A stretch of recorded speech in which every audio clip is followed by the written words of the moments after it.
People worked to help BP clean up its mess in 2010 after the worst oil spill in U.S. history. Now thousands of them claim exposure to the oil and chemicals gave them long-term diseases. BP has gotten most of those lawsuits dismissed in the last few years. But tonight, in part 2 of our David Hammer investigation, Crude Condition, David travels to Miami to see how one law firm plans to turn the tide in the workers' favor. Caleb Breaux owned a landscape nursery when the worst oil spill in U.S. history came ashore in Grand Isle. When the oil spill hit, of course, no one in Grand Isle wanted to spend any kind of money on landscaping, so work for us slowed tremendously. So that was kind of another reason why I decided to join the VOO program. The Vessels of Opportunity program, set up by BP to hire local residents to go out in boats to lay down absorbent boom, burn the oil on the surface, or pour cleaning chemicals on it. I think it was like June to November of 2010, so I was there a while. Almost a whole cleanup effort. BP claimed the oil sitting in harsh summer sun for months wasn't so toxic anymore, but the smell of hydrocarbons is a clear sign of toxicity. There was always this like chemical smell, that was just kind of in the air. We all started getting hoarse, like our throats are burning, eyes are burning, nausea, dizziness, and chest hurting, and I mean, that's when I feel like it was like I knew something just wasn't right. And I found that lingered even 5 years after the spill. We're back in the exact same spot we were with the BP cleanup crew, and as you can see, another tar mat has popped up from under the sands. It rises when the tides wash the rest of the sand away, and it smells like asphalt. Breaux said he also saw the effects years later. He reported feeling dizzy about 4 years after the spill, and as the years went by, it got worse. He was diagnosed with non-Hodgkin's lymphoma in April 2020, almost exactly 10 years after the oil spill. I had masses everywhere behind my heart and lungs. I had one the size of a Nerf football around my aorta, into my intestines, groin.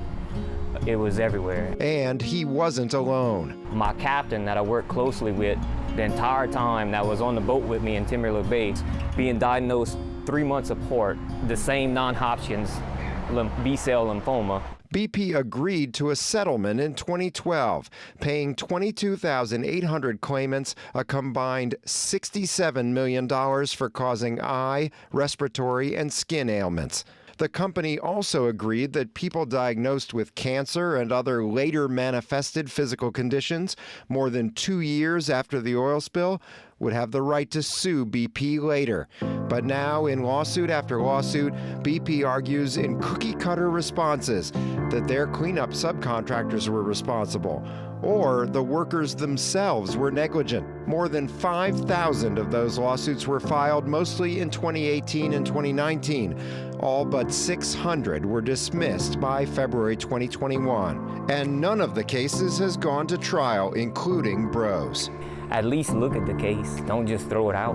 Attorneys with thousands of clients have given up on their cases, but not Breaux's attorney, Miami-based Craig Downs.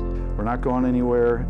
We believe this is going to be a good year, and we're going to turn the tide on the science.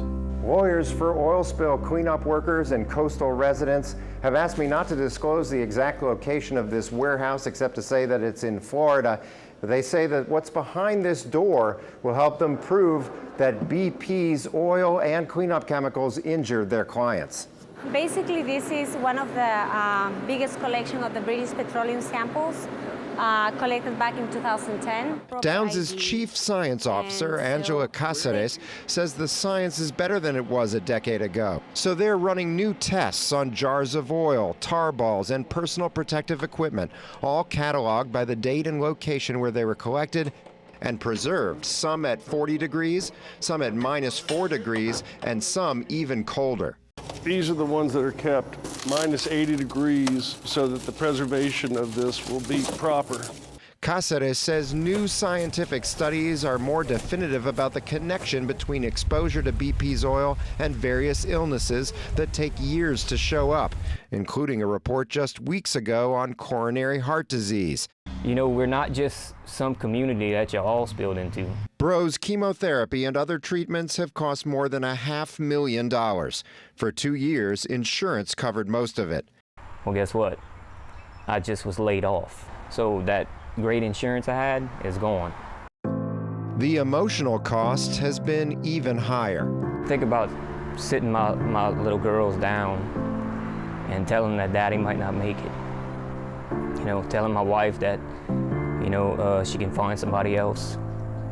You know what I mean? He's also going through a divorce. If life was a country song, I definitely would check all the boxes. Ultimately, he holds BP responsible for turning his life upside down.